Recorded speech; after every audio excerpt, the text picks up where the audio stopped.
का नेता। नगर निगम के चुनाव पास आने वाले थे। पूरे कानपुर शहर में टिकट को लेकर मारामारी शुरू थी, लेकिन सबसे ज्यादा चर्चा में वार्ड नंबर 40 की सीट थी। वो इसलिए क्योंकि इस बार वहां की सीट महिला के लिए आरक्षित थी। अब सवाल ये था कि चुनाव लड़ेगा कौन।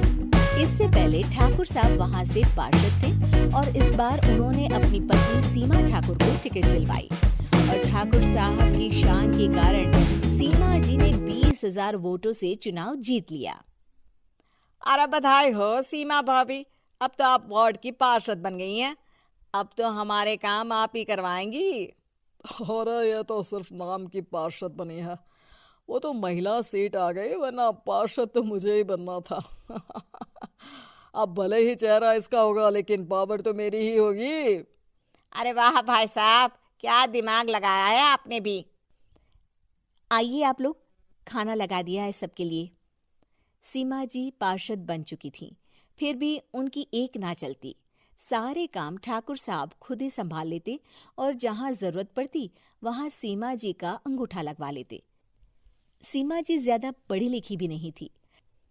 एक दिन ठाकुर साहब और सीमा एक प्रोग्राम में जाते हैं। अरे ठाकुर साहब, आप आ गए। ओहो, पार्षद मैडम भी आ गई हैं। स्वागत है आप दोनों का। लगता है हमारे पार्षद फंड का सही इस्तेमाल हो रहा है। चलिए अब उद्घाटन करते हैं। ये लीजिए ठाकुर साहब कैची, आप ही सबसे पहले प्रवेश कीजिए। सब लोग आगे निकल जाते हैं और सीमा जी पार्षद होने के बावजूद भी पीछे खड़ी रह जाती हैं। वो देखती हैं कि वेलकम बोर्ड पर उनका नाम है, लेकिन महिला होने के कारण कोई उनका सम्मान नहीं कर रहा। अगले दिन एक आदमी उनके घर आता है। अरे ठाकुर साहब नमस्कार। कल ना हम नोटिस किए कि हमारा घर तो अवैध है और नगर निगम वाले उसे तोड़ने आ रहे हैं। अरे कुछ कीजिए ना ठाकुर साहब। देखो भाई, मैं तो ज्यादा कुछ कर नहीं सकता, पर अगर तुम सबकी जेब गर्म कर दो तो कुछ हो सकता है। कुल मिलाकर 4 लाख लगेंगे। अरे 4 लाख ठाकुर साहब? अरे भाई, मैं अपने लिए नहीं मांग रहा हूँ।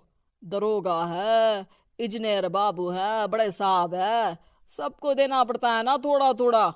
बोलो है मंजूर? तभी वहां अचानक सीमा जी आ जाती हैं। अरे ये आप क्या कर रहे हैं? पहले इन्हीं लोगों से तो आपने वोट मांगे, अब इनसे ही पैसे ले रहे हो। अरे चुप रहो तुम, तुम्हारा काम है सिर्फ अंगूठा लगाना, तुम वही किया करो। मुझे दूसरे काम तुम मत सिखाओ, समझी?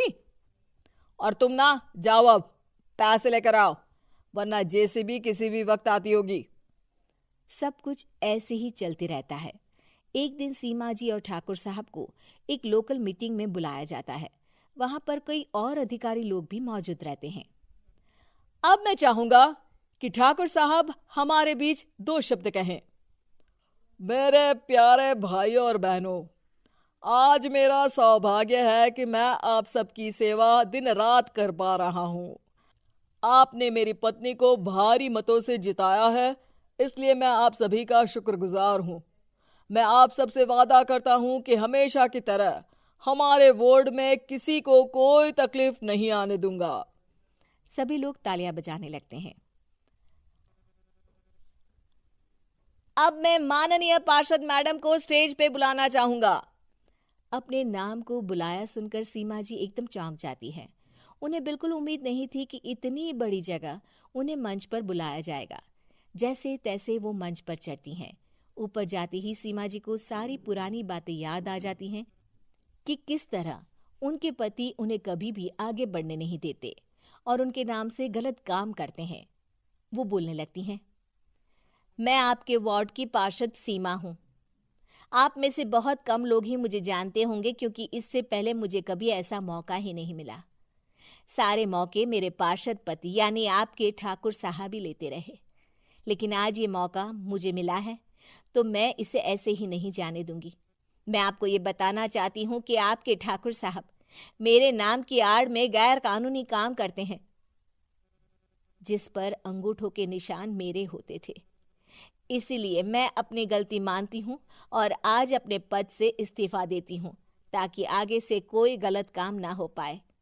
अब फैसला आप सबके हाथ में है कि आप हमें क्या सजा देना चाहते हैं। सीमा जी की बातें सुनकर ठाकुर साहब के चेहरे का रंग उड़ जाता है और वो शर्म से मुंह नीचा करके वहां से चले जाते हैं और पद से इस्तीफा देकर ही सही सीमा जी अपने आप में आत्मविश्वास महसूस करती हैं।